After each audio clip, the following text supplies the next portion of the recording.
Ken here at Waters Garden Center, and we're here in the bug section. How do you take care of those insects out in the yard? There's so many choices, and which ones are safe, which ones aren't, organic, naturals, what do we do? And so I've got an expert here. So we've got John Ford with Bonide Corporation. He actually makes a lot of the bug killers on a national scale, and he's helped us put together some of our own private labeled stuff. Some of the I got some harebrained idea I want to come up with, going, I want something all organic, that's as safe as can be, like Home Harvest. John's an expert on all these different kinds of bugs and which product is best for them. John, welcome to Waters Garden Center. Glad to be here. Where do we start in this wall of death and decay? I've got aphids, I've got thrip, I got grasshoppers, caterpillars. Where do we want to start?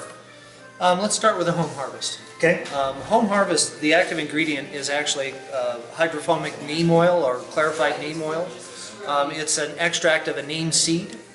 It is a organic bug killer.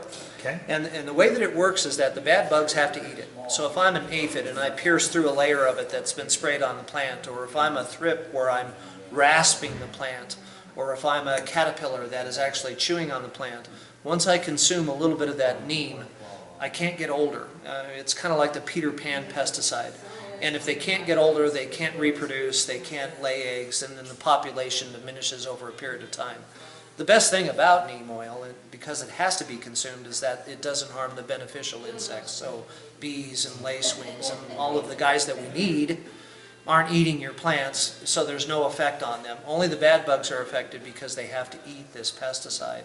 Neem oil does not suffocate. The term oil kind of gives that connotation, but it does not work that way. It's a growth regulator. It stops the bug from getting older. So aphids, come up and let's just show the folks. Home Harvest is the product. This is one we put together here at Waters. It's as safe as you can be. It's where I start for indoor houseplants, for seedlings, vegetable plants. This is the way to go. Up to the day of harvest. Up to the day of harvest. Right. Because it's made from an all-natural product, but it basically, you spray those aphids, doesn't kill them, they just basically stop producing offspring. And these bugs have fairly short life cycles, so within a week they're basically gone, yet it doesn't affect ladybugs and some lacewings and your beneficial insects. That's correct. Birds, that kind of stuff. That's correct. Excellent. Yeah. I love this product. This is a great product. And it's also good for diseases like powdery mildew and rust, because it prevents those from advancing as well. If you've got an active infestation of powdery mildew, if you use Home Harvest on those, it won't control the mildew that's there. It'll stop the mildew from growing. Yeah. It will not worsen. Makes the plant look pretty too. Makes it shiny and pretty. Okay, that's first line of defense, Home Harvest. Now we go on to, I've got pestilence and biblical proportions. I got serious issues. Where do I go? I think let's go to the multi-purpose insect control. Ken. Okay, you got it. Multi-purpose, there you go.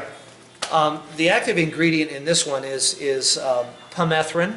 Permethrin, or any of the thrins, are very effective insect controls because they kill the insect on contact. So if I'm after ants, or if I'm after grasshoppers, or if I'm after beetles, or if I'm after loopers, or the budworms on geraniums, if I use this type of product, it kills them on contact. And with consumers, that's important.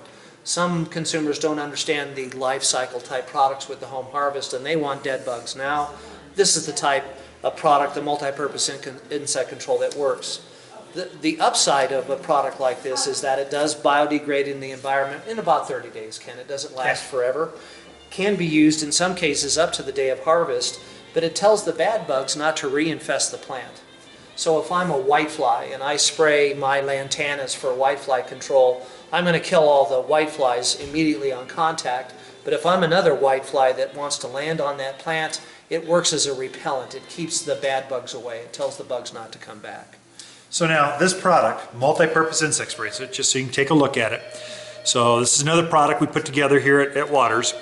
This is not organic, but it's as safe as we could get and still be used on edibles, right? That's correct. You use right out there, the fruit trees, vegetable gardens. It's that safe. Lawns around the house, You got it. So mix it with water, tank Okay, sprayer, hose end sprayer. comes in a concentrated form, so you do need a hose end sprayer or a trigger sprayer, some way to apply it.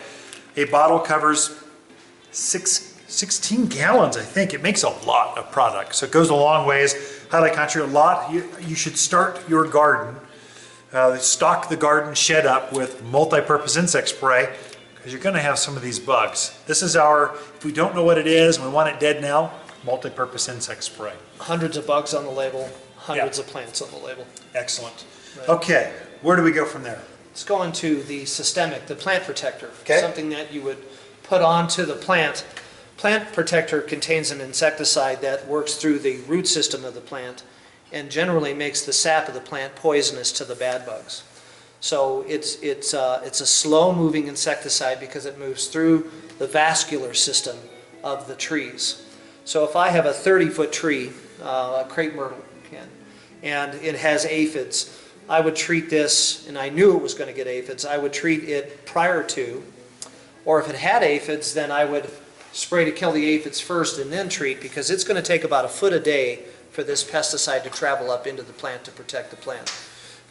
Its primary use is on sucking insects, beetles, things that attract or kill some of our more precious plant material in the area. So like pinyon pine scale, that would be, or tip borers, those kinds of things? On pine trees, that's correct. Sure, okay. And if the pine tree is 60 feet, then it's 60 days before we're actually getting the control that we want. Gotcha. So again, what you'd want to do is apply a topical first to kill off the insects that are active, and then use this as a preventative. This is a 1-year treatment. So if you put it on now, once it gets into the plant, it protects the plant for up to a year. I look at plant protector, I'll just show folks what that looks like. That's the label. Again, it's one, we've got so many problems with insects that burrow in, suck the life out of plants, like pinyon pine scale. And we created this product. I look at this as an antibiotic. You use it as preventative. It keeps plants healthy for the long-term solution. So plant protector. With that, I think we're out of time. One last comment. Well, one other point I'd like to make is that it's an ounce per each inch of trunk circumference, so you do have to use the proper amount. If you underuse the product, it doesn't work. As always, the disclaimer is follow the directions. There we go. You're learned how to kill bugs with John Ford and Bonide, and here at Waters Garden Center. Thanks for tuning in.